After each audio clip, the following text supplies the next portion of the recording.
میرے انتہائی واجب الاحترام دوستوں، ساتھیوں، عزیزوں، اللہ رب العزت نے ہم سب کی ہدایت کے لیے دو چیزیں بھیجی ہیں، نمبر 1 نبی اور نمبر 2 کتاب۔ نبی ہماری ہدایت کے لیے جو اللہ نے بھیجے حضرت محمد رسول اللہ صلی اللہ علیہ وسلم ہیں، اور جو ہمیں کتاب دی ہے وہ کتاب قرآن پاک، قرآن مجید ہے۔ نبی پاک صلی اللہ علیہ وسلم دنیا میں تشریف لائے۔ حضور کی تشریف آوری کا مقصد کیا تھا؟ نبی پاک صلی اللہ علیہ وسلم کے دنیا میں آنے کے 4 بڑے مقاصد تھے۔ دنیا میں آنے کے 4 بڑے مقاصد تھے، یہ یاد رکھنا۔ آج کے درس میں صرف 4 باتیں بیان کرنی ہیں۔ حضور کے دنیا میں آنے کے 4 بڑے مقاصد تھے۔ پہلا مقصد قرآن کی تلاوت کر کر کے سنانا، دوسرا مقصد قرآن کے معانی اور مطالب سمجھانا، تیسرا مقصد سنت کی تعلیم دینا، چوتھا مقصد دلوں کی صفائی کرنا، دلوں کو پاک کرنا، جس کو تزکیہ کہتے ہیں، تزکیہ قلب، دل کی صفائی کرنا۔ تو نبی پاک صلی اللہ علیہ وسلم کے دنیا میں آنے کے کتنے مقاصد تھے؟ 4۔ پہلا مقصد کیا تھا؟ قرآن کی تلاوت کرنا۔ دوسرا مقصد کیا تھا؟ قرآن کے معانی اور مطالب کو سمجھانا۔ یاد کریں، یہ سبق یاد کریں۔ پہلا مقصد کیا تھا؟ قرآن کی تلاوت کر کر کے سنانا۔ دوسرا مقصد کیا تھا؟ قرآن کے معانی اور مطالب کی سمجھانا۔ اور تیسرا مقصد کیا تھا؟ سنت کی تعلیم دینا۔ موقع بموقع کی سنت کیا ہے، چلنا کیسے ہے، بیٹھنا کیسے ہے، لیٹنا کیسے ہے، رات کو سونے کا طریقہ کیا ہے، صبح کو جاگیں تو اٹھنے کا، جاگنے کا طریقہ کیا ہے، بیت الخلاء میں کیسے جانا، باہر کیسے آنا ہے، بیٹھنا کیسے ہے، استنجا کیسے کرنا ہے، لباس پہننا ہے تو کیسے پہننا، بالوں کا سٹائل ہو تو کیسا ہونا چاہیے، گفتگو کیسے کرنی ہے۔ غرض یہ کہ صبح سے لے کر شام تک کی جو زندگی گزارنی ہے، صبح سے لے کر رات سونے تک کا وقت، یہ سنت کے مطابق ہونا چاہیے۔ تو یہ حضور کے آنے کا تیسرا مقصد تھا۔ پہلا مقصد کیا تھا؟ قرآن کی تلاوت۔ دوسرا مقصد قرآن کے معانی اور مطالب سمجھانا۔ تیسرا مقصد سنت کی تعلیم دینا۔ اور چوتھا مقصد تزکیہ قلب، دلوں کی صفائی کرنا۔ نبی پاک صلی اللہ علیہ وسلم نے ان 4 مقاصد امت تک پہنچانے میں حق ادا کر دیا ہے، اور صحابہ کرام کو اس کام کے لیے تیار کیا ہے۔ صحابہ کرام کے ایک جماعت تیار کی ہے، قرآن کی تلاوت کے لیے بھی، اور قرآن کے معانی اور مطالب کے لیے بھی، اور سنت کے لیے بھی، اور تزکیہ قلب کے لیے بھی۔ صحابہ کرام اس کام کے لیے پورے تیار ہو گئے تھے۔ تیار کرنے والے نبی پاک صلی اللہ علیہ وسلم تھے۔ صحابہ کرام کی جماعت یہ نبی پاک صلی اللہ علیہ وسلم کے شاگرد، یہ پیغمبر کے صحبت یافتہ، یہ پیغمبر کے تربیت یافتہ تھے، یہ پیغمبر کے مرید تھے۔ نبی پاک صلی اللہ علیہ وسلم نے ان 4 مقاصد پہ محنت کی ہے۔ نمبر 1 قرآن کی تلاوت کر کر کے سنائی ہے۔ جب بھی کسی سے بات چیت ہوتی، کسی سے گفتگو ہوتی، حضور قرآن کی تلاوت کرتے، کبھی کوئی سورت اور کبھی کوئی آیت پیغمبر قرآن کی تلاوت کر کر کے سناتے تھے۔ کافر اعتراض کرتے، پیغمبر جواب میں قرآن کی آیت پڑھتے۔ کافر کوئی بھی بات کرتے، پیغمبر قرآن کی آیت پڑھ کے سناتے تھے۔ کافروں کو پڑھ کر بھی سناتے تھے۔ اور ویسے بھی پیغمبر کا معمول تھا، کبھی تہجد میں اٹھ کے 5 سپارے پڑھ رہے ہیں، کبھی 7 سپارے پڑھ رہے ہیں، کبھی اتنا قرآن پڑھتے ہیں۔ نبی پاک صلی اللہ علیہ وسلم نماز کے اندر کھڑے ہیں، قیام کی حالت میں ہیں۔ حدیث پاک میں آتا ہے حضور کا قیام اتنا لمبا ہو جاتا تھا کہ قیام لمبا ہونے کی وجہ سے پیغمبر کے پاؤں مبارک سوج جایا کرتے تھے۔ تو پیغمبر نے قرآن کی تلاوت بھی کر کر کے سنائی ہے، اور پیغمبر کی وجہ سے یہی بات صحابہ کرام میں بھی تھی۔ صحابہ کرام بھی قرآن کی تلاوت کرتے، اور ایسے کرتے کہ قرآن کی تلاوت کرنے کا حق ادا کر دیتے۔ حضرت امیر معاویہ کے بارے میں آتا ہے، خانہ کعبہ کے کے بیچ میں جاتے ہیں اور خانہ کعبہ کے بیچ میں جا کر ایک رکعت میں پورا قرآن مجید پڑھا ہے. یہ تلاوت کا شوق پیغمبر سے لگا ہے. حضرت عثمان غنی رضی اللہ تعالی عنہ بھی قرآن کی تلاوت بہت زیادہ کیا کرتے تھے. یہی وجہ ہے حضرت عثمان غنی کا جب دنیا سے جانے کا وقت قریب ہوا, جب ان کو شہید کیا گیا, وہ اس وقت بھی قرآن کی تلاوت ہی کر رہے تھے. تو پیغمبر کے دنیا میں آنے کا پہلا مقصد کیا؟ قرآن کی تلاوت. پیغمبر نے کر کے سنائی بھی ہے, موقع بموقع پیغمبر نے قرآن کی تلاوت کر کے بتلائی بھی ہے. اور پھر یہی چیز صحابہ کرام میں بھی تھی, اور پھر یہی چیز بزرگان دین میں بھی تھی. امام شافعی رحمت اللہ علیہ کہتے ہیں, کتنے قرآن کے ماہر تھے امام شافعی, کہتے ہیں ایک مرتبہ مجھے اجماع کے موضوع پر دلیل چاہیے تھی. اجماع ایک دلیل ہے, ہمارے نزدیک اجماع ایک دلیل ہے. بات تو سمجھیے گا ذرا, آپ کی توجہ چاہتا ہوں. اجماع ایک دلیل ہے. جیسے ہمیں کوئی مسئلہ لینا ہو, ہم قرآن سے لیتے ہیں. مسئلہ قرآن سے مل جائے بہت اچھی بات ہے, نہ ملے تو حدیث سے لیتے ہیں. حدیث سے مل جائے بہت اچھی بات ہے, نہ ملے تو ہم وہ مسئلہ اجماع سے لیتے ہیں. اجماع کا مطلب یہ ہے کہ جس چیز پہ سارے صحابہ جمع ہو جائیں, جس چیز پہ سارے صحابہ کا اتفاق ہو جائے, جس پہ سارے ایگری ہو جائیں, اس کو اجماع کہتے ہیں. ہمارے نزدیک اجماع ایک بہت بڑی دلیل ہے. آپ سے کوئی پوچھے کہ نبی پاک صلی اللہ علیہ وسلم آخری نبی ہیں, آپ کے بعد دلیل کیا ہے؟ آپ کو اگر قرآن کی آیت نہ بھی یاد ہو, آپ کو اگر نبی کی حدیث نہ بھی یاد ہو, آپ فوراً کیا دینا کہ حضور کی ختم نبوت پر پوری امت کا اجماع ہے. اور نبی پاک صلی اللہ علیہ وسلم نے فرمایا لا تجتمع امتی علی الضلالہ, میری امت کبھی بھی گمراہی پر جمع نہیں ہو سکتی. جس مسئلے پر پوری امت جمع ہو جائے, اس کا مطلب کہ وہ مسئلہ غلط نہیں ہے, وہ مسئلہ غلط نہیں ہو سکتا.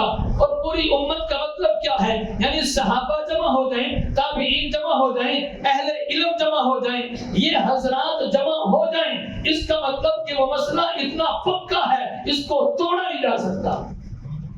یہ اجماع کی بات سمجھ آ رہی ہے؟ مثال کے طور پہ نبی پاک صلی اللہ علیہ وسلم اور تمام انبیاء اپنی قبروں میں زندہ ہیں کہ نہیں ہیں؟ اپنی قبروں میں زندہ ہیں. اس بات پہ صحابہ کا اجماع ہے, تمام صحابہ کا اس بات پہ اجماع ہے کہ تمام انبیاء اپنی قبروں میں زندہ ہیں. آپ سے کوئی پوچھے کہ انبیاء اپنی قبروں میں زندہ ہیں, دلیل کیا ہے؟ آپ کو قرآن کی آیت نہ بھی یاد ہو, آپ کو کوئی پیغمبر کا فرمان نہ بھی یاد ہو, آپ فوراً کہو کہ پوری امت کا اجماع ہے کہ تمام انبیاء اپنی قبروں میں زندہ ہیں. حضرت صدیق اکبر حضور کے جانے کے بعد پہلے خلیفہ ہیں کہ نہیں ہیں؟ حضور کے جانشین ہیں کہ نہیں ہیں؟ حضور کے مسلح کو سنبھالنے والے ہیں کہ نہیں ہیں؟ آپ سے کوئی پوچھے دلیل کیا ہے, آپ فوراً کہو سارے صحابہ کا اس بات پہ اتفاق ہے, سارے صحابہ اس پہ ایگری ہیں. ان کا اتفاق, ان کا ایگری ہو جانا یہ ہمارے لیے دلیل ہے, یہ ان کا اجماع ہمارے لیے دلیل ہے. اس پر بڑی مثالیں پیش کی جا سکتی ہیں. میں صرف یہ بتلانا چاہ رہا ہوں کہ ہمارے نزدیک قرآن بھی دلیل ہے, ہمارے نزدیک نبی کا فرمان بھی دلیل ہے, ہمارے نزدیک اجماع بھی دلیل ہے. امام شافعی کہتے ہیں ایک مرتبہ مجھے اس پر بھی دلیل چاہیے تھی کہ اجماع بھی دلیل ہے یا نہیں ہے. آخر اس پر بھی تو پروف چاہیے نا کہ اجماع کے دلیل ہونے پر کیا دلیل ہے. امام شافعی کہتے ہیں میں ایک رات قرآن کھول کے بیٹھا اور میں نے 6 مرتبہ قرآن کو پڑھا, قرآن کی برق گردانی کی, مجھے پھر اجماع کے دلیل ہونے پر قرآن کی آیت مل گئی. قرآن سے اجماع کی دلیل ہے. آپ کو کئیوں کو بات سمجھ میں آئے گی اور کئیوں کو بات سمجھ میں نہیں آئے گی, لیکن یہ بات تو سمجھ میں آ رہی ہے. امام شافعی نے ایک رات میں قرآن کو کتنی مرتبہ پڑھا؟ کتنی مرتبہ پڑھا؟ یہ پیغمبر کی ایک تربیت تھی جو پیغمبر نے صحابہ کو کی, اور صحابہ سے امت کو ملی ہے کہ قرآن کی تلاوت کثرت سے کیا کرتے تھے. امام اعظم ابو حنیفہ رحمۃ اللہ علیہ کے بارے میں آپ نے کئی مرتبہ سنا ہے, اور صرف سنی سنائی بات نہیں ہے, بڑی اتھینٹک اور مضبوط بات ہے. امام اعظم ابو حنیفہ رحمۃ اللہ علیہ 61 قرآن مہینے میں مکمل کیا کرتے تھے. ایک قرآن دن کے وقت، ایک قرآن رات کے وقت، ایک قرآن دن کے وقت، ایک قرآن رات کے وقت، اور ایک قرآن تراویح کے اندر. کتنے قرآن ہو گئے؟ ایک قرآن دن میں، ایک رات میں، ایک دن میں، ایک رات میں. اب 30 روزوں کا، 30 دنوں کا مہینہ ہو تو 60 قرآن بنے کہ نہیں بنے؟ بن گئے. ہاں، ایک دن میں اور ایک رات میں، اور ایک قرآن تراویح میں مکمل کرتے تھے. تو ایک مہینے میں کتنے قرآن ہو گئے؟ 61 قرآن. 61 قرآن امام اعظم ابو حنیفہ رحمۃ اللہ علیہ ایک مہینے میں پڑھا کرتے تھے. ان کی تلاوت کرنے کا اتنا مزاج تھا، ان کی تلاوت کرنے کی عادت اتنی زیادہ تھی کہ رات کا وقت ہوتا نفل کی نیت سے نماز شروع کرتے، پوری رات نفل کی نیت باندھ کر کھڑے ہو کر عبادت کیا کرتے تھے، اور 40 سال تک ان کا معمول رہا. عشاء کے وضو کے ساتھ فجر کی نماز پڑھا کرتے تھے، یعنی پوری رات عبادت میں گزارا کرتے تھے. میں آپ سے سوال کرتا ہوں، پوری رات عبادت میں گزارنا یہ ان کی اچھی بات ہے کہ بری بات ہے؟ اچھی بات ہے نا. اس پر تو ان کو سلام پیش کرنا چاہیے، اس پر تو ان کے لیے دعائیں کرنی چاہیے کہ اللہ تو نے کیسا شخص اس امت میں پیدا کیا ہے جو خود راتوں کو جاگ کر امت کو مسئلے مسائل بتلا کے چلا گیا ہے. امام صاحب کے دنیا سے جانے کے بعد ان کے سامنے والے گھر میں ایک بچی اپنی اماں سے کہنے لگی، اماں سامنے گھر میں مجھے روزانہ رات کے وقت ایک ستون نظر آیا کرتا تھا، وہ آج ستون نظر نہیں آ رہا. اماں کہنے لگی بیٹا وہ ستون نہیں تھا، وہ وقت کا امام اعظم ابو حنیفہ تھے جو رات کے وقت کھڑے ہو کر وہ عبادت کیا کرتے تھے. آج ان کا انتقال ہو گیا ہے اس لیے نظر نہیں آ رہے. تو پیغمبر کے دنیا میں آنے کا پہلا مقصد کیا ہے؟ تلاوت. دوسرا مقصد قرآن کے الفاظ کے معانی سمجھانا، قرآن کے معانی کو سمجھانا. یہ پیغمبر کے آنے کا دوسرا مقصد تھا.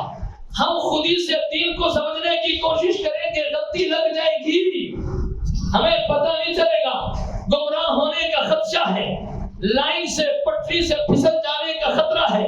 ہاں، اہل علم کے ساتھ چمٹ جاؤ، وہ بتلائیں گے کہ اس کا مطلب کیا ہے. ورنہ عربی میں ہم سے زیادہ ماہر صحابہ تھے، عربی میں ہم سے زیادہ مہارت رکھنے والے صحابہ تھے. بعض مرتبہ ان کو بھی کسی جگہ پہ آ کے مسٹیک لگ جاتی تھی، پھر اس کی وضاحت پوچھنے کے لیے حضور کے پاس آیا کرتے تھے. حالانکہ عربی زبان میں وہ ماہر تھے، زبان اپنی مادری زبان ان کے لیے مشکل کوئی نہیں تھا، لیکن پھر بھی کہیں پہ غلطی لگ جاتی تھی. کیوں؟ یہ کلام عام کلام نہیں ہے، یہ قرآن کس کا کلام ہے؟ یہ اللہ کا کلام ہے، یہ انسانوں والا کلام نہیں ہے. اس لیے ہر ایک کی سمجھ میں اتنی جلدی آئے گا نہیں. ہاں، اللہ نے جس پہ اتارا ہے اس کی سمجھ کامل اور اکمل ہے، اس کی عقل کامل اور اکمل ہے. لہذا نبی پاک صلی اللہ علیہ وسلم کے دنیا میں آنے کے مقاصد میں سے دوسرا اہم مقصد تھا کہ قرآن کے معانی بھی سمجھانا، قرآن کے مطالب بھی سمجھانا. پیغمبر نے قرآن کے الفاظ بھی سکھائے ہیں اور قرآن کے معانی بھی سکھائے ہیں. پیغمبر کے آنے کا تیسرا مقصد سنت کی تعلیم دینا. سنت کی بولو پیغمبر کے آنے کا تیسرا مقصد سنت کی تعلیم دینا. بعض حضرات اس موقع پہ آ کر پیغمبر کو چھوڑ دیتے ہیں کہ ہمارے لیے قرآن کافی ہے، لہذا ہم قرآن کو پڑھیں گے، ہم نہیں دیکھیں گے پیغمبر کا فرمان کیا ہے. یاد رکھنا، ایسا شخص مسلمان نہیں ہو سکتا جو لا الہ الا اللہ کو تو مانے، محمد الرسول اللہ کو نہ مانے. وہ مسلمان ہو سکتا ہی نہیں ہے. مسلمان ہونے کے لیے دونوں جز کو ماننا ضروری ہوتا ہے. کوئی لا الہ الا اللہ کو مانتا ہے، محمد الرسول اللہ کو نہیں مانتا، وہ مسلمان نہیں ہے. میں اس سے بڑھ کے کہتا ہوں، اگر کوئی شخص لا الہ الا اللہ کو مانتا ہے، محمد الرسول اللہ کو بھی مانتا ہے، لیکن محمد الرسول اللہ کو آخری نبی نہیں مانتا، وہ بھی مسلمان نہیں. اگر آخری نبی مانتا بھی ہے لیکن شک تھوڑا سا کرتا ہے، شک کرنے والا بھی مسلمان نہیں ہے. ہمارا دین شک کی بنیاد پر نہیں ہے، ہمارا دین پک کی بنیاد پر ہے. ہمارا دین پکا ہے، اس میں 1% بھی شک کرنے والا مسلمان نہیں ہو سکتا. تو حضور کے آنے کا تیسرا مقصد کیا تھا؟ سنت کی، بولو بولو، سنت کی، یہ سبق یاد کر کے جانا ہے۔ پہلا مقصد تلاوت کر کے بتانا، دوسرا مقصد قرآن کے معانی اور مطالب سمجھانا، تیسرا مقصد سنت کی تعلیم دینا۔ ہمیں موقع بموقع کی سنت بتلائی ہے، ہمیں کسی موقع پہ ادھورا نہیں چھوڑا۔ آپ دنیا جہان کا کوئی سا مسئلہ پوچھ لیں، ایسا نہیں ہو سکتا آپ کو دین سے رہنمائی نہ ملے، نہیں ہو سکتا۔ آپ چھوٹے سے چھوٹا مسئلہ، بڑے سے بڑا مسئلہ، آپ تجارت کا مسئلہ پوچھیں، لین دین کا مسئلہ پوچھیں، شادی غمی فوتی کا مسئلہ پوچھیں، ایک ایک مسئلہ ہمیں ہمارے دین نے بتلایا ہے اور ہمیں اس پہ فخر ہے۔ ہمیں کوئی شرم کی بات نہیں ہمارے لیے، ہم احساس کمتری کا شکار نہیں ہیں، ہم بڑے فخر کے ساتھ ڈنکے کی چوٹ پہ کہتے ہیں ہمارا دین ایسا ہے جس نے ہمیں موقع بموقع کی رہنمائی کی ہے۔ کافروں نے اعتراض کیا صحابہ کرام پہ، تمہارے نبی کیسے ہیں جو تمہیں بتلاتے ہیں استنجا ایسے کرنا ہے، بیٹھنا ایسے ہے، باتھ روم میں ایسے جانا ہے، باہر ایسے آنا ہے، یہ چھوٹی چھوٹی باتیں تمہیں بتلاتے ہیں۔ ہمارے جیسا ہوتا تو شاید ہم فوراً چپ ہو جاتے، خاموش ہو جاتے، ہاں یار گلتے تو نہیں، ٹھیک ہے۔ صحابہ کھڑے تھے، ایمان میں پکے تھے، پیغمبر کی ذات پہ اعتراض ہو، صحابہ خاموش ہو رہے، ہو سکتا نہیں ہے۔ صحابہ کرام نے فوراً جواب دیا کہ ہمارے پیغمبر ہمارے لیے ایک باپ کی حیثیت رکھتے ہیں، ہمارے پیغمبر ہمارے لیے باپ کا درجہ رکھتے ہیں۔ جس طرح باپ اپنے بچے کو چھوٹی چھوٹی بات بتلاتا ہے، اسی طرح ہمارے نبی بھی ہمیں چھوٹی چھوٹی بات بتلاتے ہیں، ہمیں زندگی گزارنے کا طریقہ سکھاتے ہیں۔ تو ہمیں کسی موقع پہ ہمارے دین نے ہمیں ادھورا نہیں چھوڑا، بیچ چوک چوراہے میں لا کے کھڑا نہیں کر دیا کہ اب اسلام تو قبول کر لیا ہے، آگے ہمیں گائیڈ لائن نہ دی ہو، آگے ہمیں طریقہ نہ سمجھایا ہو، آگے ہماری رہنمائی نہ کی ہو۔ ایسا ہو سکتا؟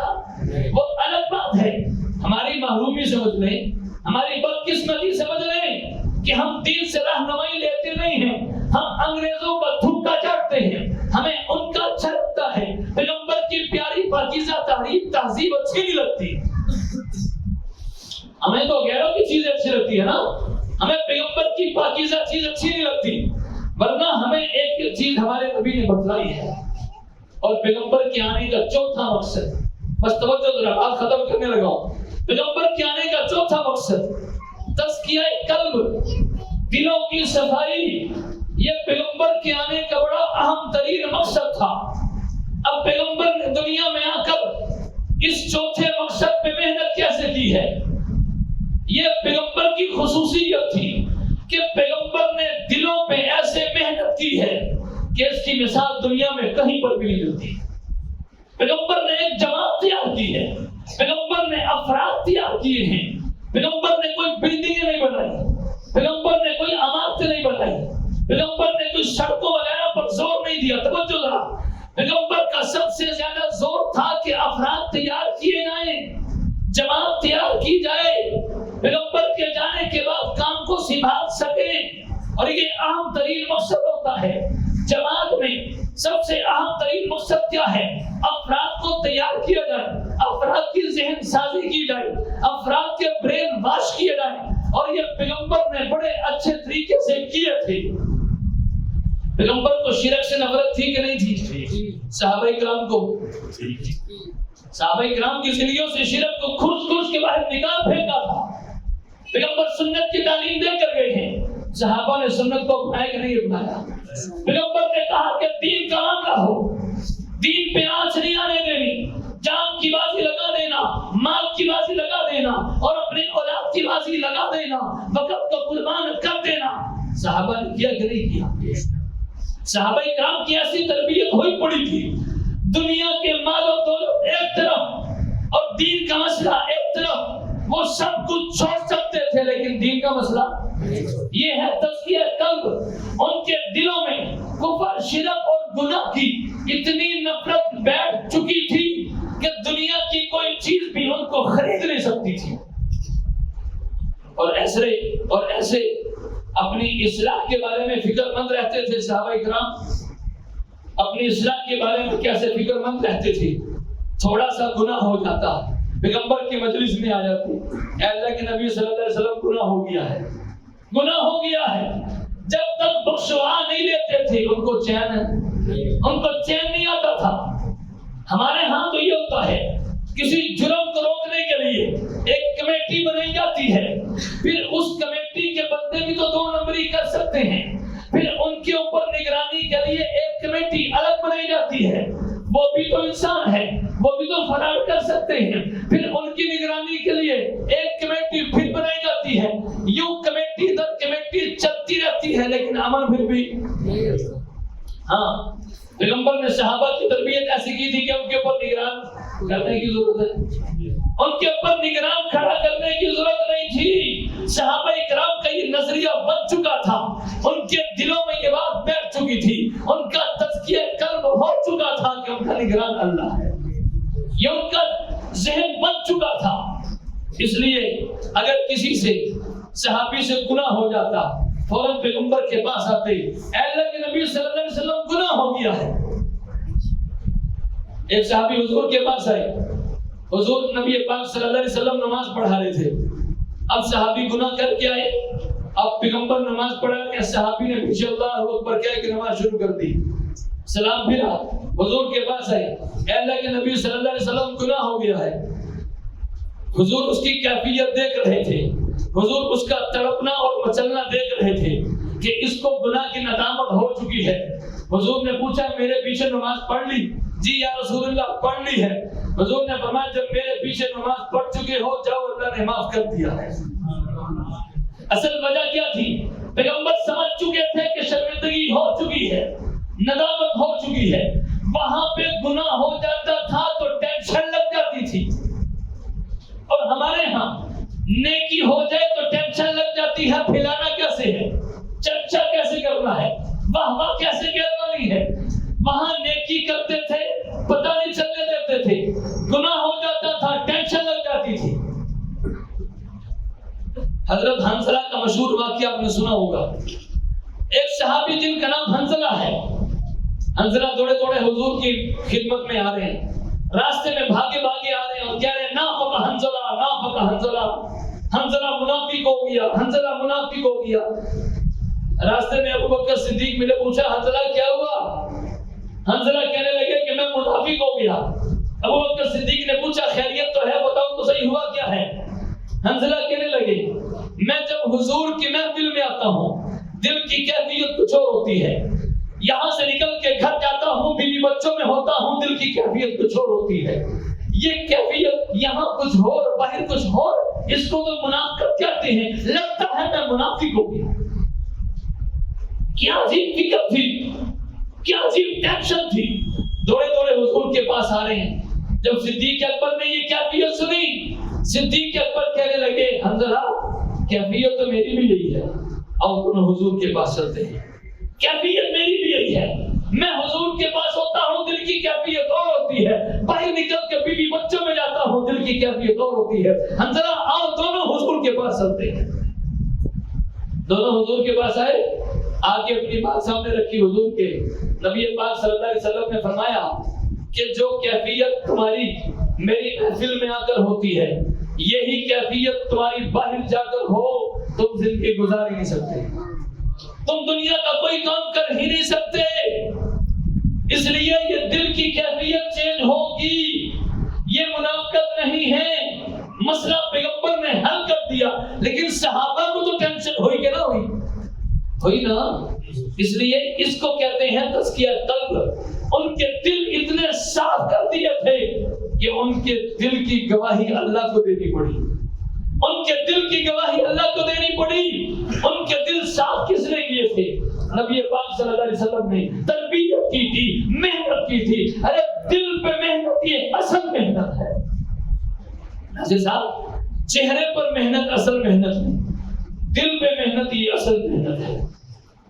دل کی خوبصورتی چہرے کی بدصورتی کو بھی مٹا دیتی ہے، اور اگر چہرہ خوبصورت ہو اور دل بدصورت ہو تو اس خوبصورتی کا کیا کرنا؟ کہ جو منافق قسم کا ہو، جو بدتمیز قسم کا ہو، گالم گلوچ کرنے والا ہو، دل بنا ہوا نہ ہو، چہرہ جتنا مرضی خوبصورت خوبصورت ہو، بتاؤ اس خوبصورتی کو کیا کرنا ہے؟ نبی پاک صلی اللہ علیہ وسلم نے ارشاد فرمایا انسان کے جسم میں ایک ایسا ٹکڑا ہے، انسان کے جسم میں ایک ایسا عضو ہے، اگر وہ عضو ٹھیک ہو جائے پورا جسم ٹھیک ہے، اور اگر وہ عضو بگڑ جائے تو پورا جسم بگڑ جائے گا۔ اور پھر فرمایا بتاؤ وہ کون سا عضو ہے، بتاؤ وہ کون سا حصہ ہے؟ فرمایا وہ حصہ دل ہے، وہ دل ہے، وہ دل ہے۔ اس لیے دلوں پر محنت بہت زیادہ ضروری ہے کہ کہیں ایسا تو نہیں کہ ہمارے دلوں میں ناجائز محبتیں، ہمارے دلوں میں گندی محبتیں، ہمارے دلوں میں ناجائز خواہشات پیدا ہو رہی ہیں۔ ان کو دور کرنے کا نام تزکیہ قلب ہے، ان کو دور کرنے کا نام تصوف ہے، ان کو دور کرنے کا نام تزکیہ ہے۔ اور نبی پاک صلی اللہ علیہ وسلم کے دنیا میں آنے کا چوتھا اہم ترین مقصد تھا، اور صحابہ کرام کے دلوں کی صفائی اللہ نبی پاک صلی اللہ علیہ وسلم نے محنت کی، اللہ نے ان کے دلوں کی صفائی کر دی، پھر ان کے دلوں کی گارنٹی اللہ نے خود دی ہے، اولئک الذین امتحن اللہ قلوبہم للتقوی۔ صحابہ وہ ہیں کہ جن کے دلوں کو اللہ چیک کر چکے ہیں، صحابہ کے دلوں کو اللہ نے آزما لیا ہے، چیک کر چکے ہیں، یہ مخلص لوگ ہیں۔ اچھا مخلص آدمی کہیں پر بھی ہوتا ہے وہ کامیاب ہو جاتا ہے، بس شرط یہ ہے کہ وہ مخلص ہو۔ مخلص ہماری حکومت میں آ جائے بہترین حکومت ہو جائے، مخلص کسی ادارے میں ہو جائے بس وہ بہترین ادارہ ہو جائے گا۔ مخلص کی بڑی کمی ہے، اخلاص کی بڑی کمی ہے، دل کی جو صفائی ہے ہمارے ہاں اس کی بڑی کمی ہے، اور یہ ہونی چاہیے، اصل چیز یہی ہے۔ اور اس پر صحابہ کرام نے بھی محنت کی، ہمارے اکابرین نے بھی بڑی محنت کی، ہمارے اکابرین اہل سنت والجماعت دیوبند والے بھی اسی پر محنت کرتے چلے آئے ہیں۔ کوئی بھی کام کرو اللہ کے لیے کرو، کوئی بھی کام کرو اخلاص کے ساتھ کرو، کوئی بھی کام کرو اللہ کی محبت دل میں رکھتے ہوئے کرو۔ انہوں نے اس پر بڑی محنت کی ہے کہ دلوں سے دوسری چیزیں نکالی جائیں اور پھر اللہ کی محبت ڈالی جائے۔ ناجائز محبت دل میں یہ گند ہے، یہ ناپاکی ہے، اللہ کی محبت آ جائے دل میں یہ پاکی ہے، اور دونوں چیزیں ایک جگہ پہ جمع نہیں ہو سکتی۔ پہلے ناپاکی نکالنی پڑے گی پھر پاکی آئے گی۔ آپ برتن میں پاک دودھ ڈلواتے ہو، آپ برتن میں پاک پانی ڈلواتے ہو، پہلے برتن کو پاک کرو گے، صاف کرو گے۔ گندے برتن میں آپ دودھ نہیں ڈلواتے، گندے برتن میں آپ فلٹر کا پانی نہیں لاتے۔ یہ پانی اور دودھ ڈلوانے کے لیے آپ برتن صاف لے کے لاتے ہو۔ اسی طرح اس دل میں اللہ کی محبت آ جائے، اس دل میں پیغمبر کی محبت آ جائے، اس دل میں دین کی محبت آ جائے، اس کے لیے دل صاف کرنا پڑے گا، اس دل کی صفائی کرنی پڑے گی۔ جب دل صاف ہو جائے گا اس میں جائز محبتیں بھی آئیں گی، اللہ کی محبت بھی آئے گی، رسول اللہ کی محبت بھی آئے گی، دین کی محبت بھی آئے گی۔ اللہ سے دعا ہے اللہ تعالیٰ سمجھ بھی عطا فرمائے، دین پہ عمل کرنے کی توفیق عطا فرمائے، آمین۔ باقی دعوانا الحمدللہ رب العالمین۔